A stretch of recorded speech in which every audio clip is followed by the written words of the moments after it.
Hello, this is Father Adam greeting you with more good news that I know you can use. You know, none of my family in Poland goes to church anymore. When I lived in Poland, the churches were full of people. My father had to stand outside. We, the kids, sat up front around the altar because there was no room in the church. And today, the churches are empty. You got like 10 people in the town I come from that go to church. It's like unreal. So I asked myself, what is the difference? Well, because during communism, when I lived in Poland and when I grew up and the churches were full, the church accompanied people. It wasn't the church that told people what to do. Don't do this. It wasn't about rules. It was about journeying with people. The priests didn't tell us what to do. They walked with us. They journeyed with us. They accompanied us.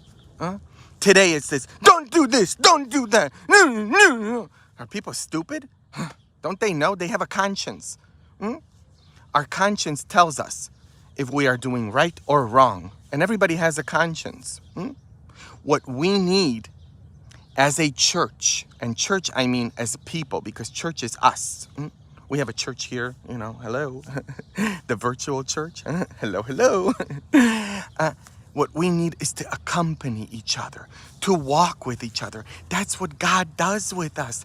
God journeys with us. The woman caught in adultery, you all know that story, and if you don't, Google it. Jesus gets down to her level, where she's at. That's why the Bible says he begins to write on the ground. And what does Jesus write? He writes there. The fathers of the church tell us that he writes a love note to her. He writes, I love you. All of these Pharisees, all of these religious people. Be careful with the religious people. If you want to meet the devil, go to church. That's where I've met the devil, in church, with religious people. That's why I always pray every single day. God, save me from religious people. Because it's about faith, not about religion. It's about faith. It's about Jesus.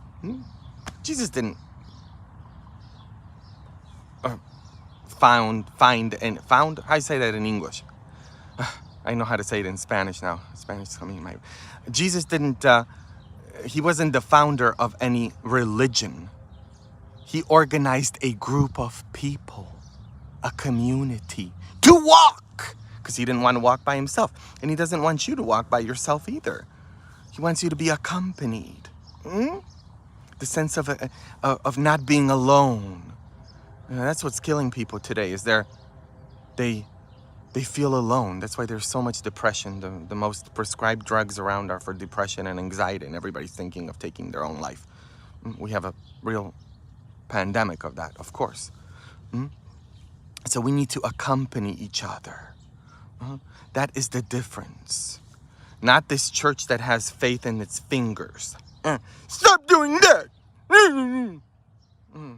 And that's what people rebel against. When the church was under attack in Poland, when people were under attack and pressured, the church journeyed with us. We were accompanied in church. We had a community. We needed each other. See, people will tell you that the reason why people stop going to church is because of materialism. I don't believe in any of that. People have always needed church. Always. And we need church. Church is community. The word ecclesia in Greek means an assembly. It's not about that. It's about how church comes across.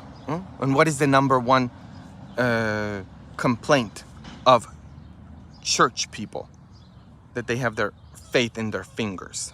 They want to, stop doing that.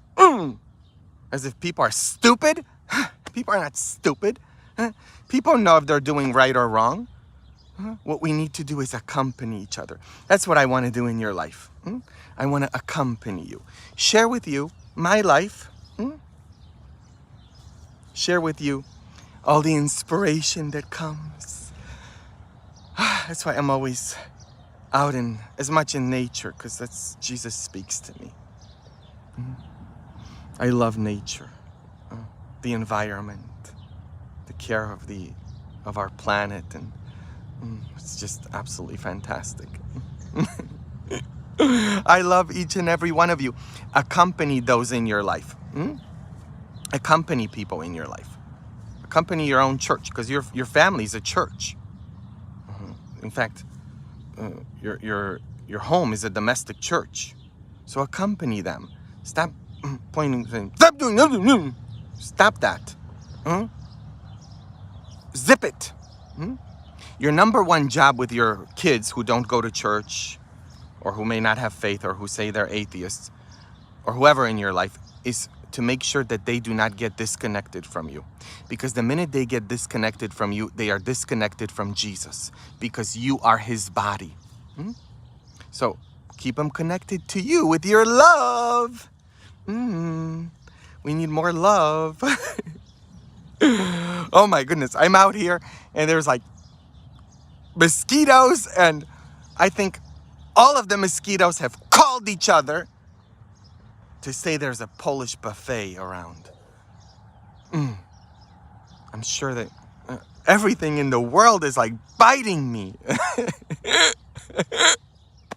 Hello, hello. Spread the love. Journey with each other. Hello, hello. That's why Christianity is a walk, okay? It's a journey. In fact, the early church was called the way, because Jesus invites the apostles, the disciples, which is you and I, on the way to walk with him. And he walks with us. He journeys with us. Oh my gosh, I gotta go. Okay, bye.